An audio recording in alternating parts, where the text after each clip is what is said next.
There's one point I must make in connection with this morning, and that is that Confucius never had a computer. But there are certain facts involved in the life and teachings of this great scholar that might have influence and significance today. Confucius lived mostly in the 6th century B.C. We know very little about his life except that he is believed to have originated from an aristocratic but impoverished family that suffered from the numerous civil wars which afflicted China. We do not know that Confucius had extensive formal education. It is believed that he was mostly self-taught and attained over a period of some 70 years an understanding of life and of living that was possible only in China. For even in those days, China was a microcosm of the whole world.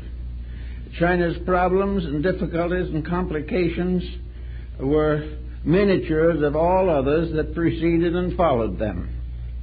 And so that Confucius had an adequate opportunity to understand the basic motivations of human life. As a result of his personal achievements, he was finally elevated to the estate of China's greatest scholar and was deified as the ancient teacher of all the Chinese philosophies and histories. In the course of time, there have been many revivals of Confucianism. These revivals began almost immediately after the death of the great sage. It is said that Confucius died of a broken heart. We're not sure of this, of course, but it is possible, because he said on one occasion that no prince of China would accept him as a counselor. This was something that caused Confucius to realize very definitely that leadership in temporal and martial affairs usually blunted the mind to those permanent values upon which survival of society depends. In recent years, when China made the great leap into the future, a leap that failed miserably, it was attempting to destroy the influence of Confucius in the life of modern China. It was a dismal disappointment to all concerned, and now by almost complete agreement, the new Chinese government recognizes the contributions of Confucius not only in philosophy but in politics, in government, and in international relationships.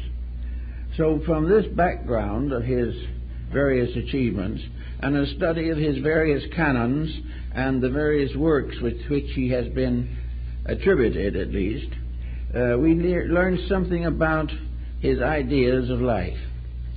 Confucius, as a Chinese, had a very simple and definite belief, namely that the human being must develop his own resources, that the problem of surrounding the individual with comforts and conveniences and gradually reducing his own interest in self-improvement is fatal to society. Well, we begin to see a little of this fatality floating around at the present time. The individual who lives to do as little as he can and depend upon conveniences for most of the necessities of his life becomes indolent in his own nature, indifferent to his own real needs, and contributes little or nothing to the advancement of his society. This was so basically Confucian that I think we can use some examples out of our own historical background to point up some of the conditions he refers to. The 20th century has been so far the great century of conveniences. The individual has gradually leaned more and more heavily upon society and has leaned very little on his own backbone. Today, we are completely dominated by the comforts which are produced by a decadent society. We are completely dominated by the definite and inevitable desire to be free of all responsibility. We want to do as we please, when we please. And the idea of cooperation for a common good has become as dim now as it was in China 2,600 years ago. The same attitudes prevailed, the same problems were faced, and the human being always succumbed to the advantage of innovation and convenience. So in the Confucian Code, we could start, for example, with the result of labor-saving devices. Now, most of these devices are essentially good, but nearly always they are destroyed by cupidity or arrogance or extravagance. They are no longer permitted to function as they might have for the general convenience of society. Near the turn of the century, we got the first great convenience, and that is the automobile. Now, no one will say that the automobile basically is bad. And we know that Henry Ford's original Model T, which was a very inexpensive form of locomotion, did open a large world of possibilities. It gave the society an opportunity to have adequate means of navigation on the land surface of the earth. But what happened from the time of the Model T of Henry Ford to the Rolls-Royce of today, a $160,000 car? There's a great interval of waste, extravagance, a great interval of unnecessary responsibility, an impoverishment of natural resources, and an increasing disdain for the proper use of energy and time. That the Ford car and those that came afterwards did help was certain, but the individual societies into which they came forth abused them until they have become a problem for all of us, a problem of freeways so blocked that it's almost impossible to travel them. In the recent earthquake in Mexico, it was impossible to get the fire department and the ambulances through the car pressure and confusion.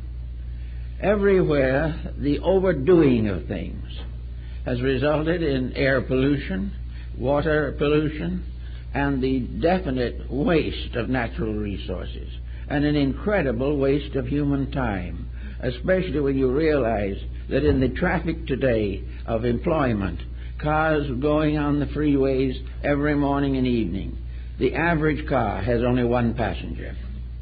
Now, Confucius would have said, if you must do it, get together and do it together. Otherwise it is a complete waste and loss. Why do we not do it together?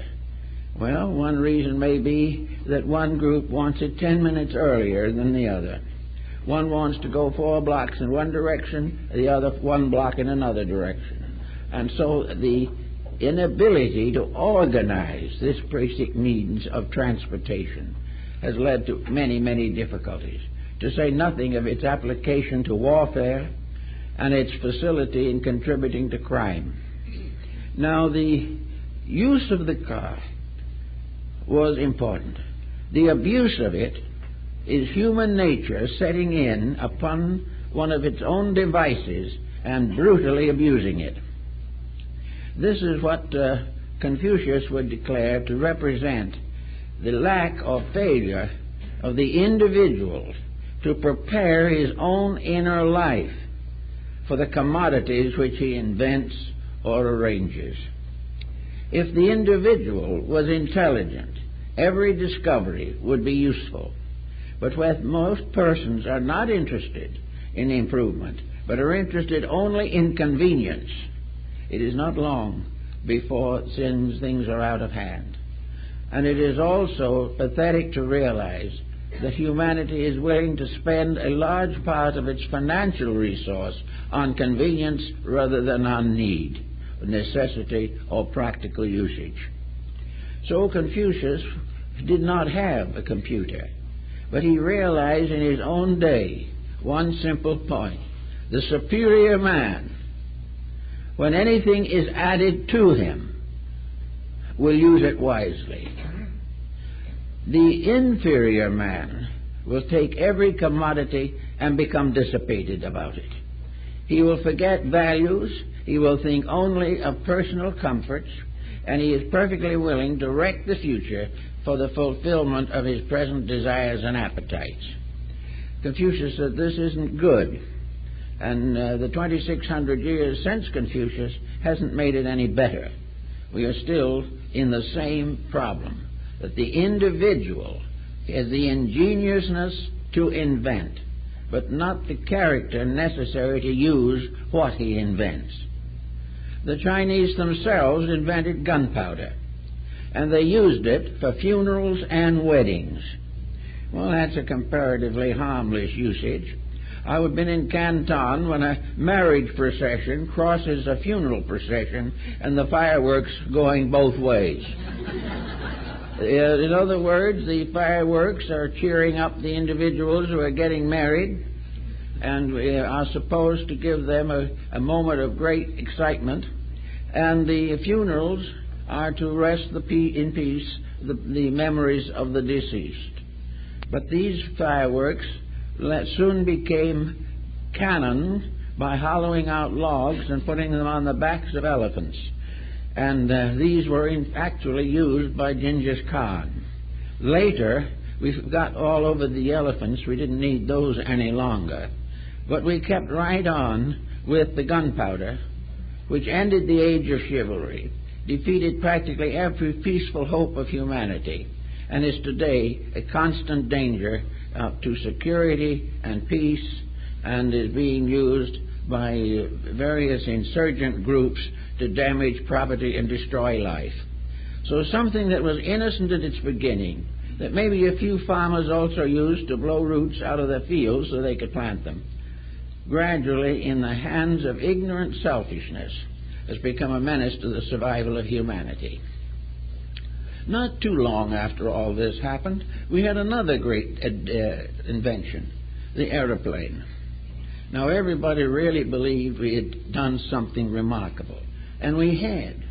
It was a tremendous invention with great potential and great possibility, but we settled down slowly to ruining it, to do with it exactly what we could do to get our own way in things. To get all kinds of controls. The use of the airplane in war hardly needs to be mentioned. It has become a carrier of bombs instead of people. Little by little, the airplane has become a great problem to society. The noise is becoming deafening. The corruption of the manufacturers and the mechanics is a constant cause of anxiety. And everything related to it is now done to death. Those who have it need it for some occasions. In Australia, the physician in the outback can get to his patient in his little airplane. There are all kinds of good uses for that.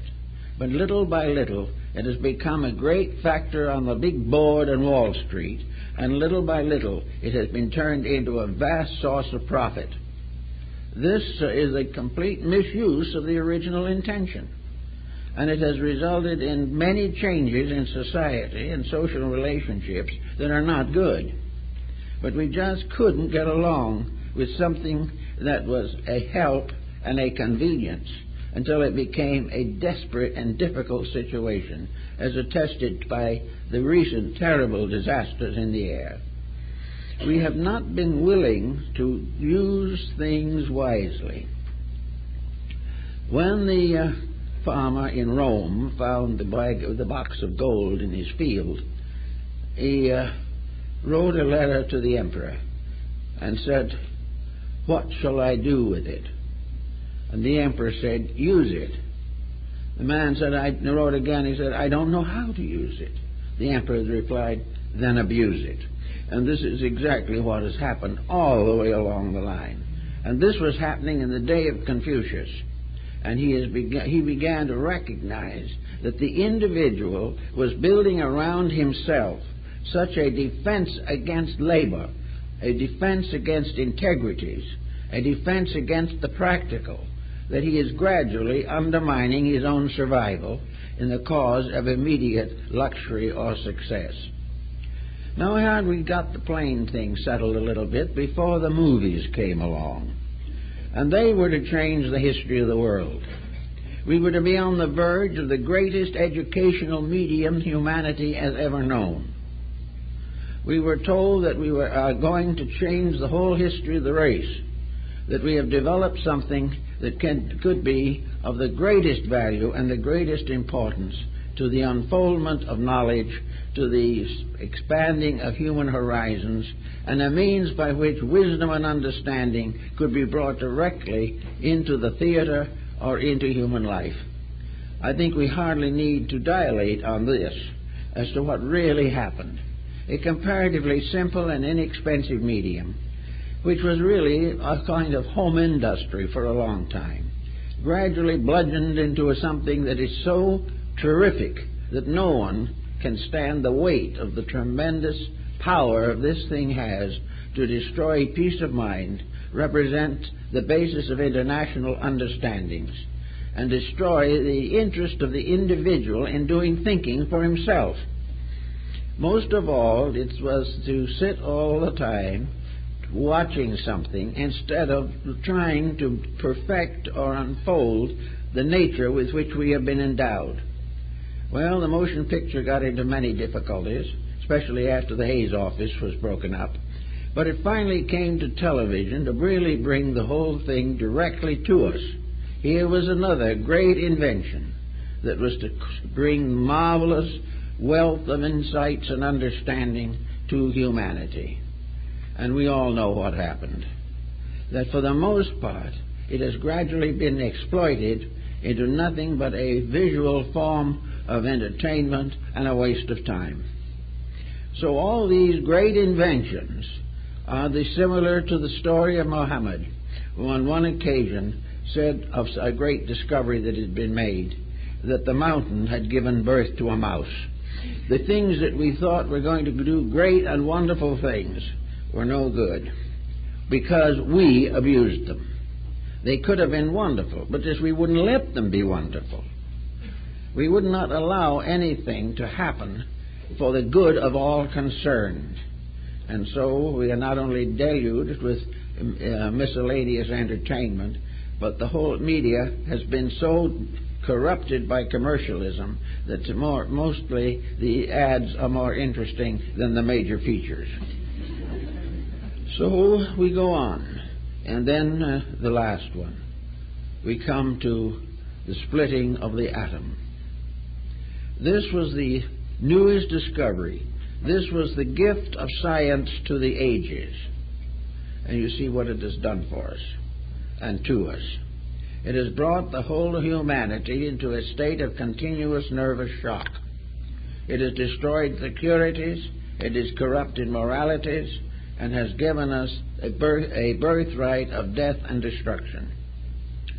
But all these things started out as fascinating, delightful ways of adding to human knowledge and comfort and convenience and protection. But before they reached their zenith, they destroyed the very ends which they were intended to support. Now, Confucius has the answer to this, and a very simple answer which we can all consider, that the primary purpose of the human being in this world is to improve himself. He is here to grow and not to become ever more dependent upon society to support him. He is here to learn to stand on his own feet, think his own thoughts, defend his own principles, and unite with others for the advancement of the common good. In other words, Confucius did point out that mankind is a socialized structure. The human being is a creature who needs companionship, needs association, and needs insights and courage and character to carry on the unfoldment of his own life. Little by little, the things we have surrounded ourselves with have destroyed the interest of the individual in his own self-improvement. I noticed in the Taiwan news a few days ago that a Buddhist bishop has retired from being the head of one of the first Buddhist temples in Taiwan. He was subject to some criticism, however, because he was introducing computers into the temple. Well, maybe they belong there, but not the way they're generally used. Little by little, we are taking another device, and we are gradually going to use it until we try to substitute a machine for common sense, for integrities, and most of all, for growth. We are not interested really in improving ourselves. Our mathematics may not be much better than in the time of Confucius, who, however, was a wise man with the abacus. An abacus, by the way, is an adding machine, multiplying machine, and dividing machine that has never been excelled. And in the banks in Hong Kong, they put them against the electric adding machines, and the abacus won in every test. This was because of one thing that would have tickled dear old Confucius very much. It takes 10 years to learn the abacus.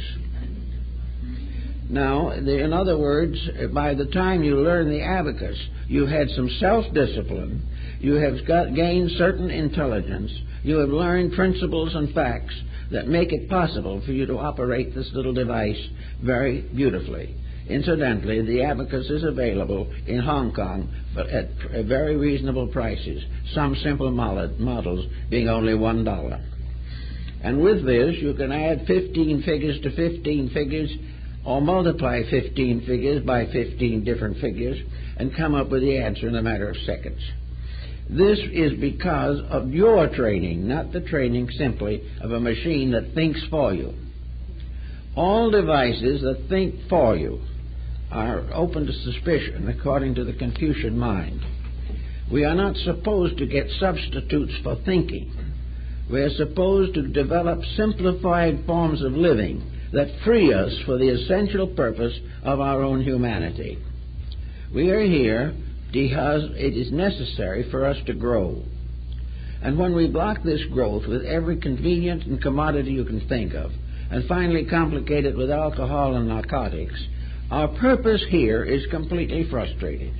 The individual passes from the cradle to the grave as a complete loss to himself and a loss to society. There seems to be no reason at the present moment. Now, Confucius was also a bit of a philosopher in his own way. He was a great defender of ethics. He believed that the ethical system was the most important of all. He was also, strangely enough, not a religious man in the obvious sense of the word. He venerated his ancestors, which was a Chinese custom. But most of all, his religion consisted in the development of character.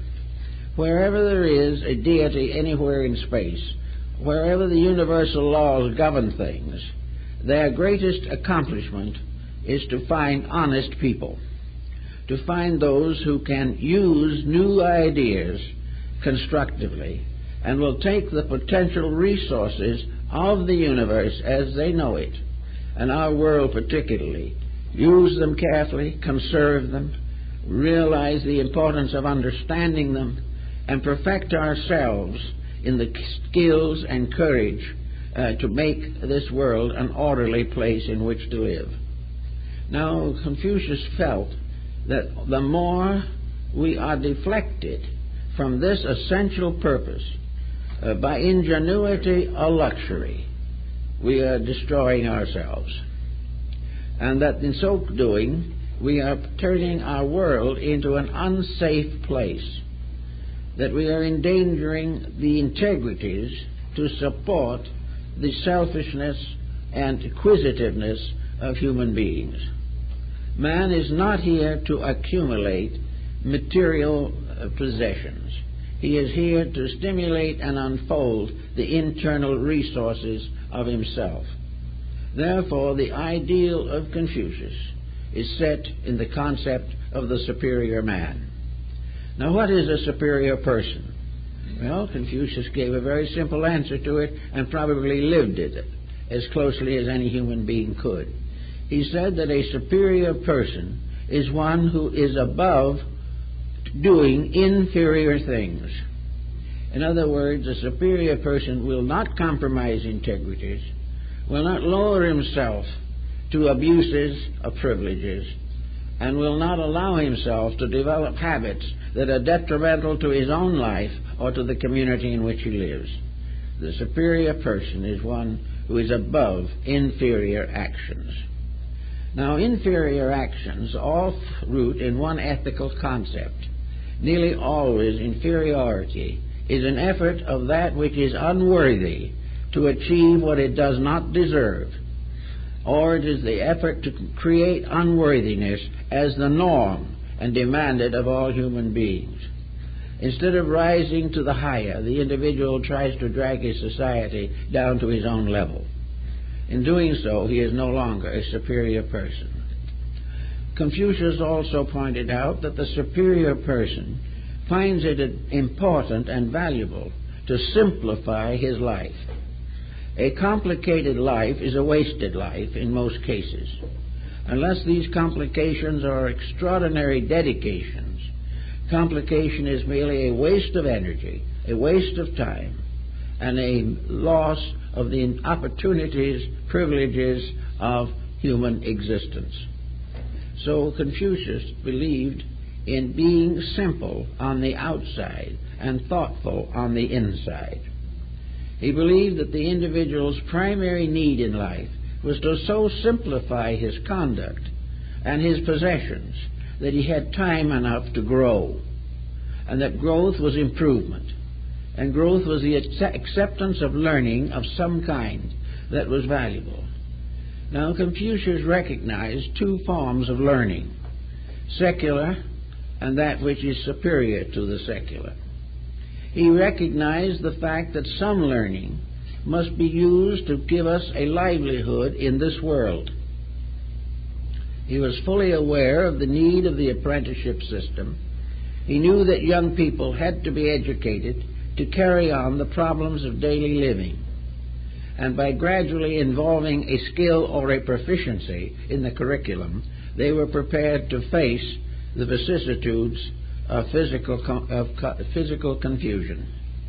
But Confucius said there was another level also on this particular problem, and that is the preparation that education must bestow to prepare the individual to correct the inferiorities and infirmities of his own nature.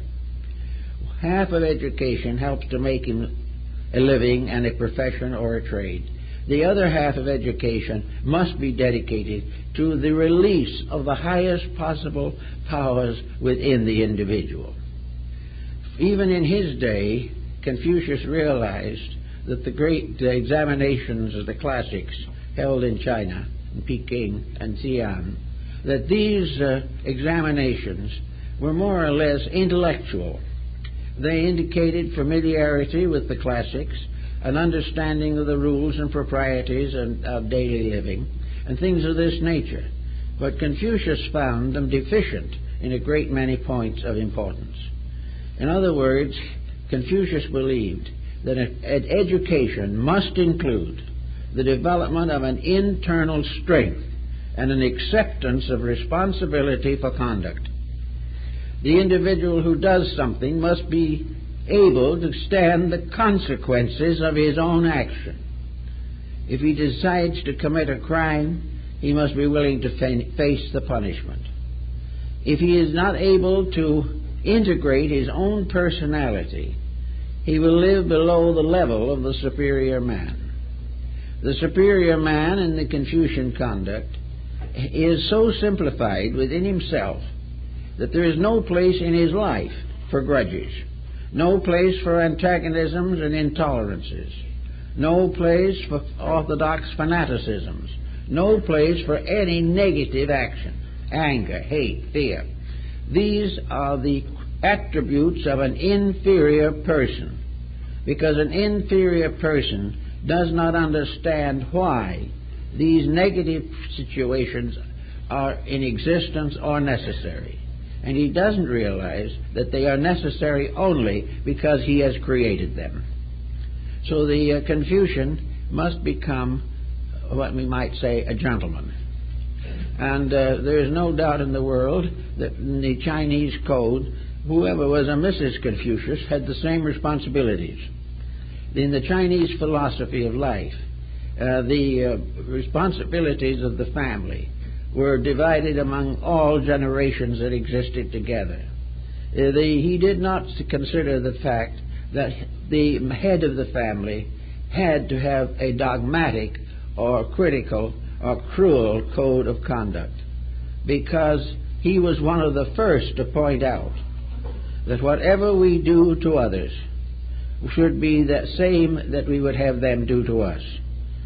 One of the 40 different religions and philosophies that stated the golden rule was Confucianism. Confucius said, never do to anyone else what you would not have them do to you.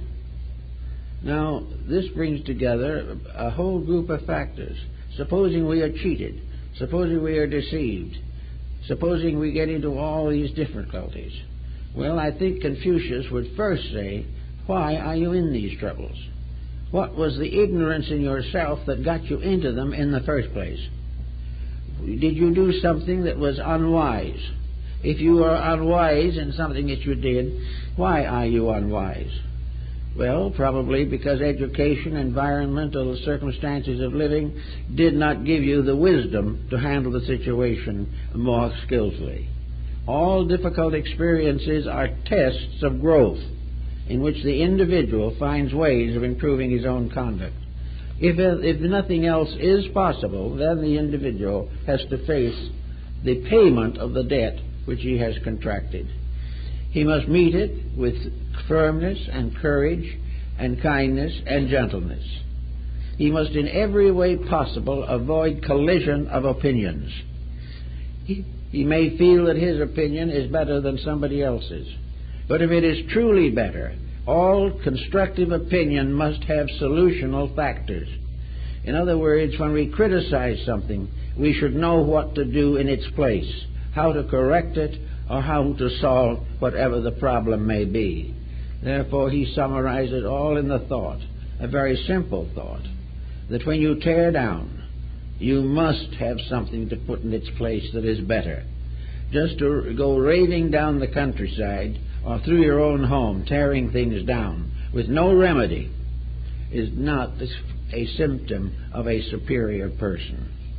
A superior person is always in control of themselves. In life and in death, they face realities with composure, integrity, and peace.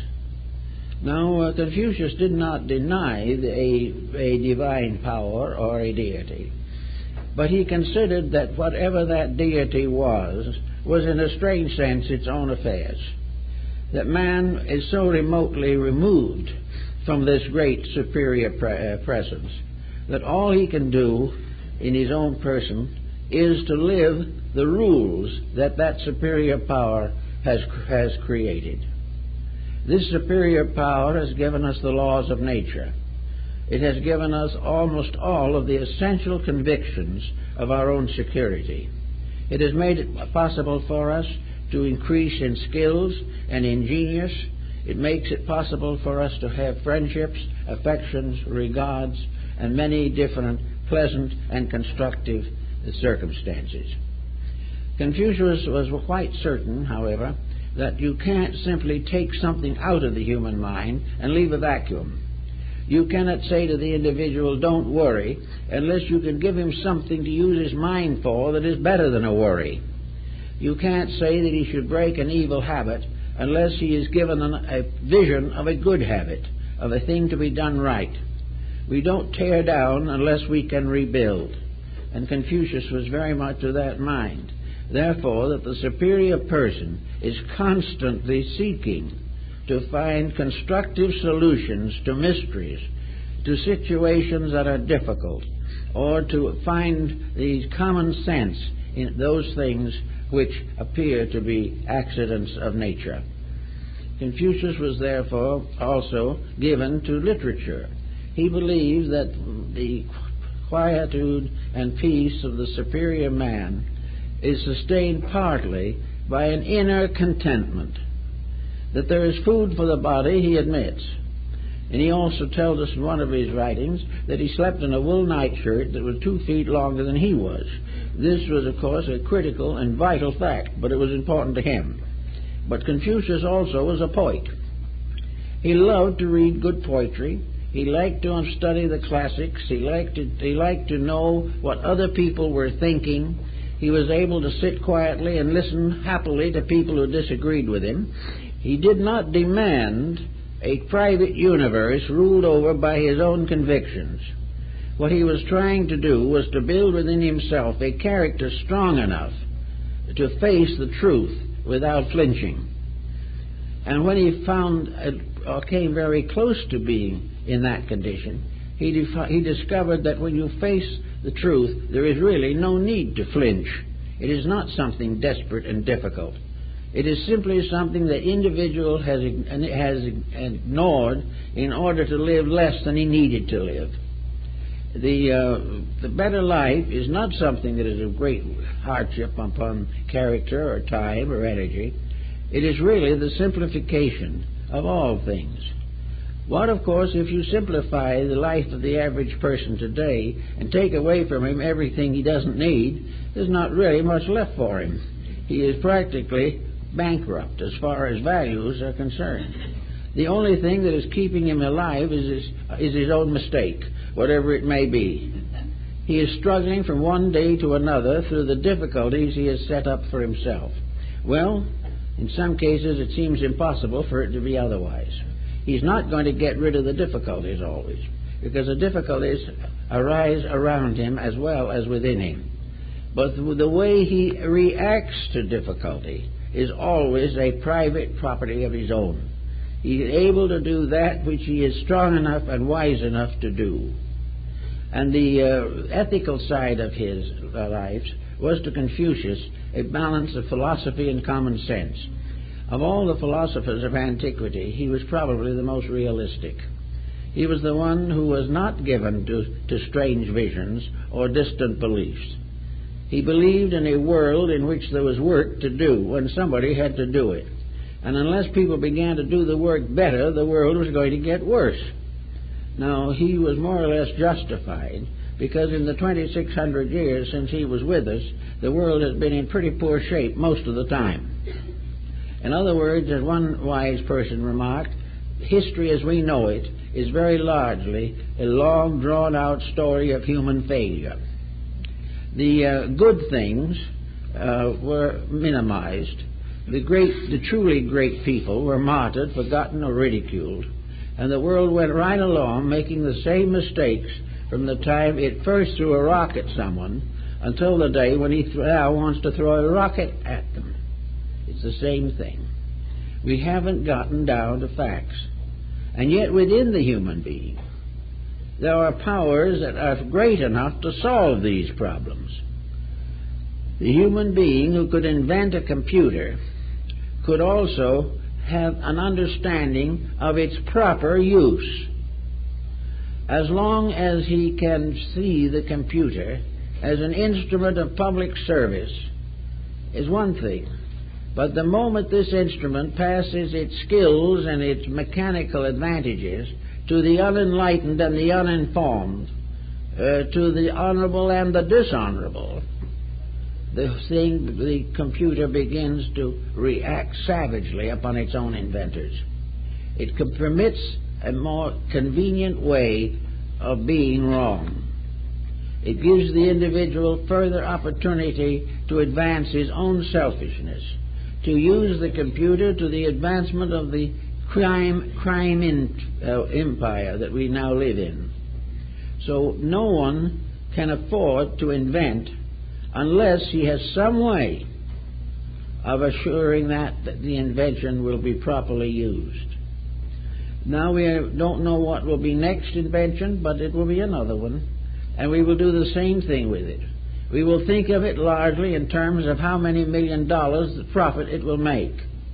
And we also will think of it to some degree on how much it will satisfy unnecessary attitudes of our own. It will get us somewhere quicker, but we won't be any better when we get there. It will enable us to avoid or evade certain forms of education, which, however, only means we are less educated than we were before. A computer cannot educate us. The individual has to educate himself. He has to use the efforts of his own inner life. No matter what device man invents to the end of time, there will never be a device more extraordinary than himself. There will never be a form in nature, artificially created, that can equal man's natural birthright, his natural values, his natural insights, and his potentials for achievement. The human being is an absolutely universal creature. Everything that man has ever thought of or known has come through his humanity. The great art, the great music, the great literature, the world religions, philosophy, science, ethics, morality, all these things arose from a mysterious little complex in the human head. And there is no limit to what can come out of the individual if he can train it and will dedicate it to right use. If, however, the individual does not use wisely that which comes out of his head, in a short time he will perish, and the achievements that he has made will go back into the earth with him. Everything that man learns gives him a new insight into value. Now, young people today are bankrupt for value. They are surrounded by selfishness. They are part of a system of high exploitation. And every direction that the individual looks, there is some kind of corruption or shortcoming. This makes it very difficult for the individual to really achieve to the integrities that are necessary. In another strange way, this was true in the days of Confucius.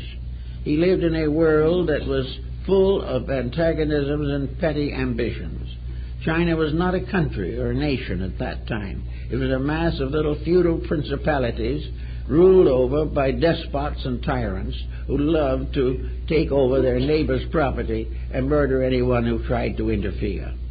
It was a time of war, strife, sedition, corruption. Yet with it all, it produced two great persons who were contemporaries, Lao Tzu and Confucius. There's a story that they met, but this may be apocryphal. We're not absolutely sure about it. Confucius admitted that he could never understand the strange, vague spirits that moved in the clouds behind Lao Tzu. To him, Lao Tzu was a mystery, unsolvable. On the other hand, Lao Tzu, facing Confucius, found in him a level of insights or understandings which were incapable of gaining the insight that Lao Tzu himself believed to be necessary. In the end, Lao Tzu is pictured with riding on a water buffalo off into the Gobi Desert because there was nobody that wanted what he had. And the last words of Confucius were, "I have failed." So this is what happened 25 centuries ago. And this is the thing that happens today when anyone tries to break through this armament that has been developed around a success syndrome, a belief that what we are doing is so magnificent, so wonderful, and so remarkable that if we perish doing it, it's all worthwhile. This is a little kind of sad to think about, but it is definitely there. At one time, Plato also wanted to reform the Athenian state. He had the background as family that he could be an archon or an elder of Athens. He tried it and retired immediately on the grounds that it was impossible for him to accomplish the good necessary to make the Athenian state a better and more honorable place. Therefore, he retired into the academy and lived there for the rest of his life, creating a little empire of his own in which his disciples began to understand what he was trying to accomplish. So Confucius, in his way, was one of those who, to borrow the words of President Woodrow Wilson, who said it was better to fail in a cause that must sometimes succeed than succeed in a cause that must certainly fail. Today we are all in this problem. It is better to do the thing as right as we can do it, knowing that in the end right triumphs, and that every step that is taken in the right direction becomes part of man's heritage of wisdom. And there have been many very great dedicated hearts and minds that have given us wonderful insights and wonderful instruction. But most of these we don't pay any attention to. Our reading now is usually in sensational paperbacks. It is punctuated here and there by a new idea. Some of those ideas are good and some only complicate the situation. But anyway, the human being quietly has to recognize that none of these things need to move him. He does not need to be wrong because being wrong is fashionable. He doesn't need to remain ignorant because wisdom looks like a responsibility. He does not need to neglect his inner life in the desperate effort to become physically opulent and successful. How we got the way we have is difficult to imagine because the truth of the thing is so obvious. And of course the simple answer to the whole business is that success for most persons has to end at the grave. All the things we have piled up here we simply leave to our relatives or our descendants to haggle over. We cannot take with us anything except, if something, what we have achieved internally. We are supposed by nature to leave this world a little wiser and a little better than when we came in.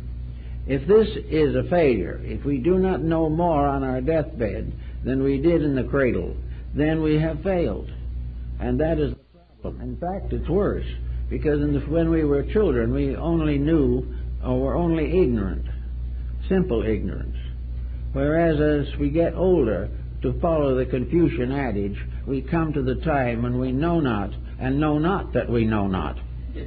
Instead of being simply ignorant, we become compoundly ignorant. That is, we have reached the point where we not only do not know the truth, but have accepted so many things that are untrue that it's almost impossible to extricate our mind from the dilemma. So actually, the problem of making something out of life is not as difficult, dangerous, or terrible as we might think. It is simply a matter of building internal value. Now, at the beginning, it will probably be a bit sketchy. We're not going to start in by being stupendously enlightened. But we are going to gradually begin to recognize, as Buddha did, that the first step is difficult. But if you take it wisely, it justifies all the other steps. The first step is the difficult one, because it means that we step from a condition of compound ignorance to the beginning of a search for wisdom. In the first step, we may fall on our face. Quite possible, because we don't know where we're going. But first step is dedication. It is a determination to be better. It tells us firmly that we are not living our own potential. The first step is to realize that there is something better inside of us than we have ever permitted to come out on the outside. That there is more inside of us than we'll ever find on the outside. And that the treasures of the inner life have an endurance, whereas the treasures of the outer life, if they are physical, will be taxed to death, and if they are not physical and taxable, we must leave them at the grave. So all these different problems brought out the concept that Confucius had of what might be termed a good average person. His superior man was not something that walks around on high boots and lords it over others. His superior man is not one that is loaded down with credentials. His superior man is not one who is too good to mingle with anyone else. His superior man is simply an individual who has found his own center and is going to try to live according to it. And in so doing, he has also solved the problem of his relationships with other people. The superior person is not one who lords it over others. He is the most humble and simple of all people, because he has a depth of values which enable him to understand the mistakes of everyone except himself. Though his own mistakes he has to struggle through, but these mistakes of others he can philosophize upon with considerable ability and with constructive results.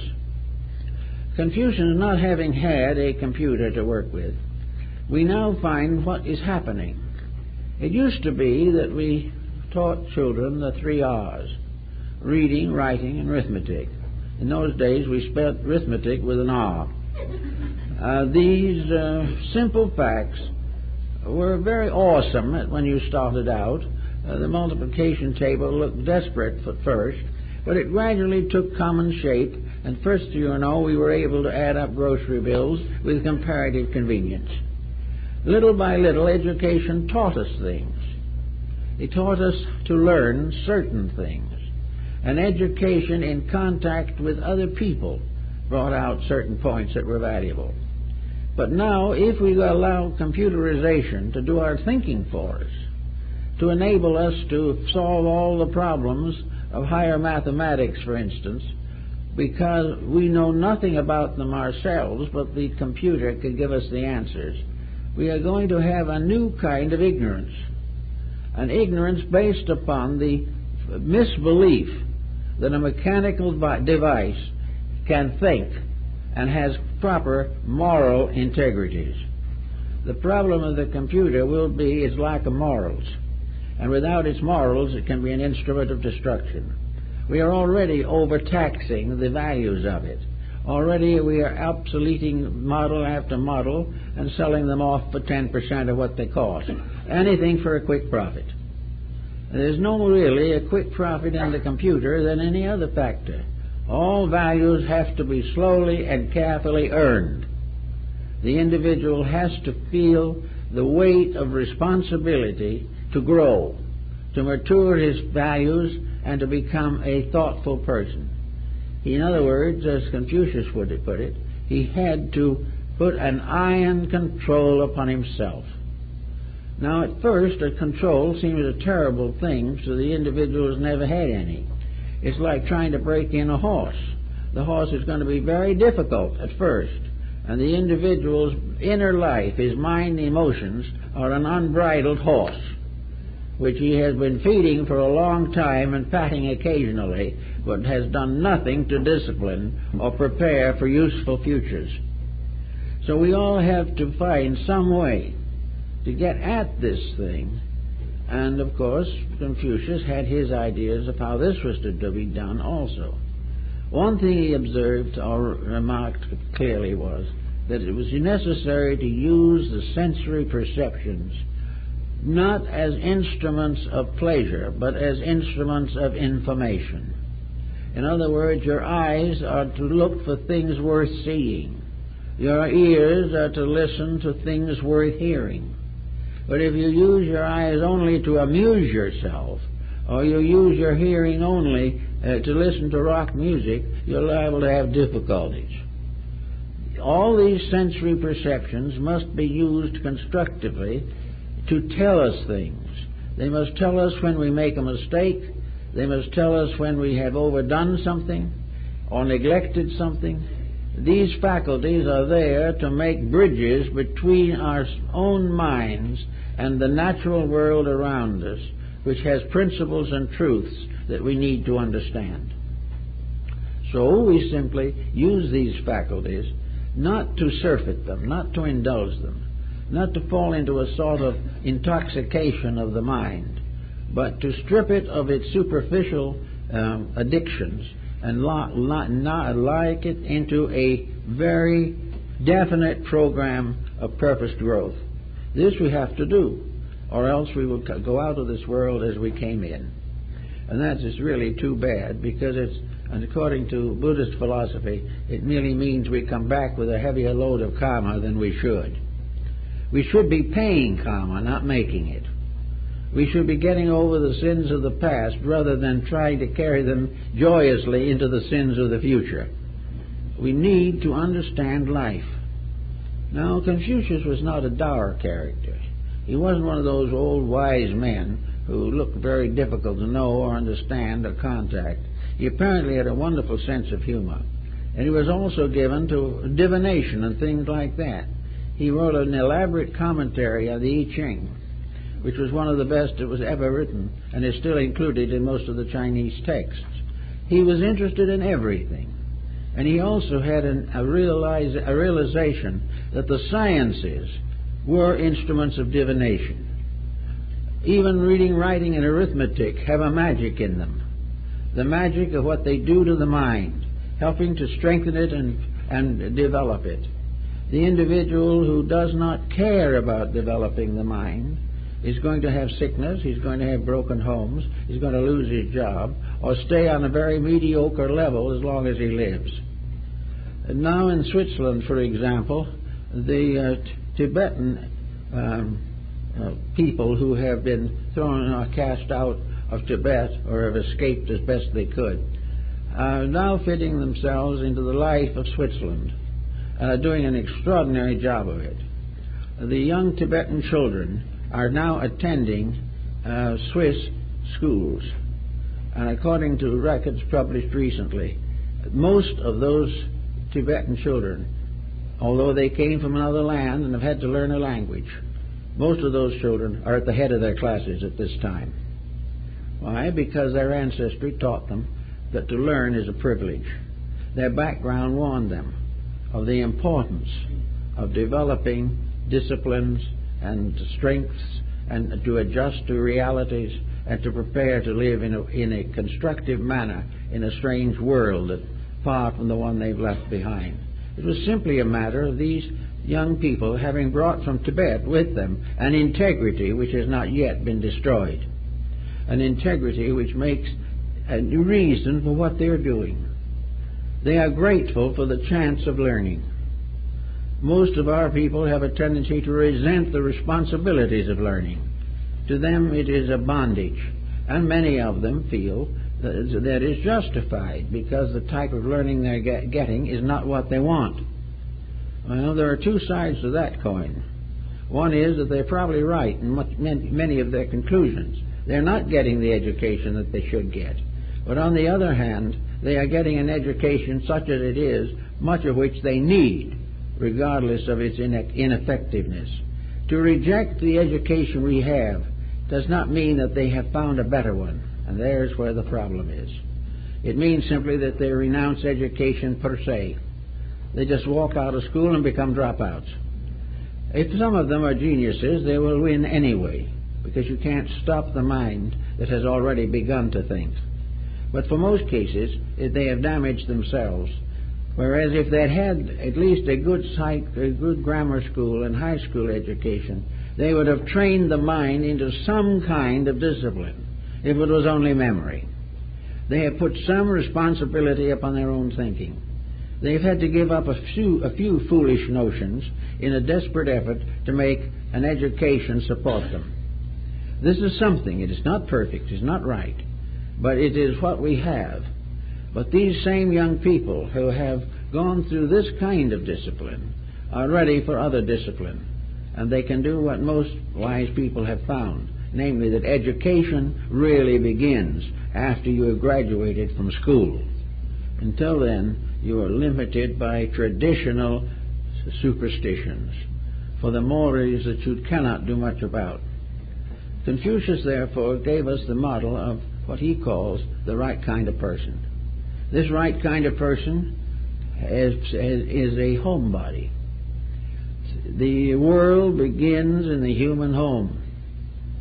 And according to Confucius, all of the relationships of life expand from family. The home is the one little island of integrities that can be established with some success by persons who are simply dedicated to kindness or understanding. The home becomes the basis of all knowledge. The home is made up sometimes of 3 or 4 generations, but all of these have their common understandings. Each one has its proprieties and its properties. The heads of the family will not badger the younger ones simply because they have authority, and the younger ones will not badger their elders because they do not like to be badgered in their turn. Everything is upon proper dignities. Every courtesy of life should be in the home. Confucius was bitterly opposed to the idea of behaving yourself in public and doing what you please in private. He didn't consider that a very good way of life. But upon the basis of the home comes the training of the children, and the child's mind is set by the time it is 8 or 10 years old. By that time, children divide into two groups. One group composed of those who want to get out of the home as quick as possible and do not care what happens to them, and the others who have been inspired to improve their lives and either to emulate the virtues of their ancestry or else stand firm against the vices of those around them. So the child becomes the basis of the empire. The neglect of the child is the most desperate evil in the world, according to Confucius. He said that where we do not give the children the proper background, we are crippling the adult. The ruts we set in the mind by our own attitudes and the false opinions which are set there in very early life are almost impossible to eradicate. They are gullies and valleys and cliffs and precipices in the mental structure which become a detriment to all constructive thinking. So, and after the beginning of it, so says Confucius, the family has also a worship. A worship is a kind of respect. To Confucius, veneration is respect, and it has to be earned. And it is the privilege and right of every individual to be respected, but he has to deserve it. So Confucius pointed out very definitely that in the home, every dignity, every propriety, every integrity that we would like to see applied to society is being cultivated and practiced. That the home is not a place in where evils are practiced in secret, but where virtues are practiced both secretly and publicly. So the home is very, very important. An intelligent home is the strongest factor in the survival of a nation or a civilization. After the strength and value of the home comes the next level, and that is the recognition that we are all here to have certain relationships with society around us, that the home has to expand. The town becomes the home, the city becomes the home, and each individual in his own way must try to be a good citizen as he was a good member of his own family. All units of culture are families, and all families are made up of persons who live in respectful relationship with others. Every courtesy and dignity of life is practiced first in the home and then in society. And in everything that happens, integrities are rewarded, and we do business with those who are honest and not those who sell it a little cheaper. We are trying constantly to perform the ethics and integrities which make society possible. And from there on, we have duties to perform. The Hindus brought over into China certain concepts of duty, and these were taken in by Confucius, Mencius, and Lao Tzu. These duties are the duty of the family and the householder. The individual who has been raised and lovingly cared for in a good home has a moral duty to become a parent in his own turn. It is not the idea that the child must always be grateful to the parent. It is that the parent must in turn become a parent. The child cannot pay the parent, but society can. And all these different values become very, very important in society. So that if the individual was given a childhood and a loving care, and when he was helpless, was helped through emergencies, when that individual grows to maturity, he has his own family, and in that he pays his debt. He pays it not to those who bought him, but he pays off by carrying forward the better levels of thought and action.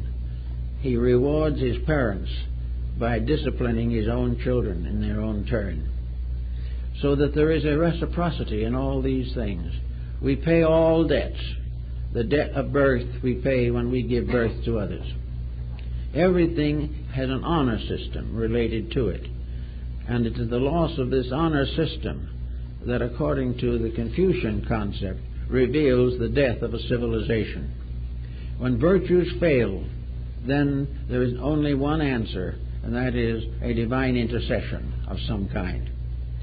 Also, as we go on further, the Chinese code says that we must prepare a livelihood that is suitable to our needs. And this livelihood is in no respect different from one level of society to another. Confucius said that the idea that some people's jobs are better than other people's jobs is completely unrealistic. Each individual doing the thing that he can do to the best of his ability is equal in every way to a person of greater talent who is doing larger things. In other words, the individual who uses his means and his abilities honorably is an honorable person, and there are no class divisions of this kind. There are only two kinds of people, those who are doing it right and those who are not doing it right. And those who are doing it right are all on one level, regardless whether they are a prince or a farmer. Those who do it wrong are also all on one level. Whether this wrong is small or large, they will ultimately have to pay for it. So Confucius was completely socialistic and democratic in his thinking. He did not feel that the mandarinate, or whatever was its equivalent in those days, the gentry, was privileged to consider itself a better kind of being. There is only one kind of betterment, and that's self-improvement. The individual who knows more and serves better and gives with a greater joy to the needs of others, that is the superior person. And all who are doing the best they can are superior and have the same values, the same recognitions, and the same rewards. The idea that some honest work is better than another is untrue. Very often that which is not particularly pleasant is the most important work of all, and those who give themselves to it earn a great destiny. After they went on a little further, then does come the question as to what to believe. Well, how are we going to judge or believe the world around us, or what we might term the world within us? Confucius, of course, joined with many of the other ancient peoples of the world in a kind of ancestor worship. Now, we consider this completely unreasonable and worthless, perhaps because most people have ancestors they don't feel like worshiping, which is not unusual in these times especially. But ancestor worship in China and in many other countries is living up to something, not down to it. The individual regards his parents as a kind of superior virtue. If they've gone forth into the other life, they then become symbols of a continuing devotion, which is not interfered with by death. The parent becomes an image, the parental image of integrity. Now, the moral effect of this is quite interesting and has more values than perhaps we would first believe. A Chinese person who commits an evil action, either treason or bribery, robbery, violence, or anything of that kind, is not really just destroying his own character. He is humiliating his ancestors. He has failed them. They have given him a good life and he has ruined it. They have given him the potential of great achievement and he has betrayed them. And from somewhere on the other side of life, these ancestors are sad. They are broken-hearted to know that one of their descendants has committed evil. So that this becomes, in a sense, a strange persuasion against it. If you believe that your ancestors can know about it. Now, the other side of the coin is also just as difficult. If you have committed an evil act, this disgrace goes on to your children. Your whole family line is deformed. It is betrayed. The children have to accept the fact that their parents were not virtuous, that they were the progeny of an inferior code of life. So the child is humiliated unto the 9th or 10th generation by the crime of this one person. And the ancestors are humiliated back to the beginning of that family. Well, with this moral suasion behind a people who believe in it, you can see why it might have quite an effect upon the integrities of life. It certainly makes the person a little slow to feel that he is disgracing all who have gone before and all who are to come, in addition to disgracing his present family and all those who understand what has happened. So that ultimately the human being who does a wrong deed is disgracing the entire human family. He has done something unworthy of the tremendous ponderance of value which has been bestowed upon him by nature. He is not fulfilling the rules of rightness, and therefore it is a repentance. And the Chinese philosophy is very complex on this situation. Atonement is very difficult. Once an evil has been done, the family honor is lost. This is something we don't think about very much. We don't care. Maybe it's superstition, who knows? But a superstition that makes people honest is perhaps a good substitute for a wisdom that they do not possess. It helps to fill a vacuum with an area of material factors the average person understands. He knows his family, and he knows families of other people, and he has heard of the sorrows that have been caused in this type of thing, and therefore he is more thoughtful. The Japanese have a similar practice. Once a year they welcome their deceased ancestors back into the world of the living. They go to the riversides or streams or to the ocean side, and with little lanterns to escort their invisible ancestors to their home. When they get to the home, a special seat is placed for the ancestors at the banquet for the occasion. Nobody can see them, but everybody feels that they are there as a presence, so that the invisible ancestor has certain requirements. He must understand what has happened to the family since the last meeting. A year ago he was there, and everything was going fairly well, but this time grandmother is sick.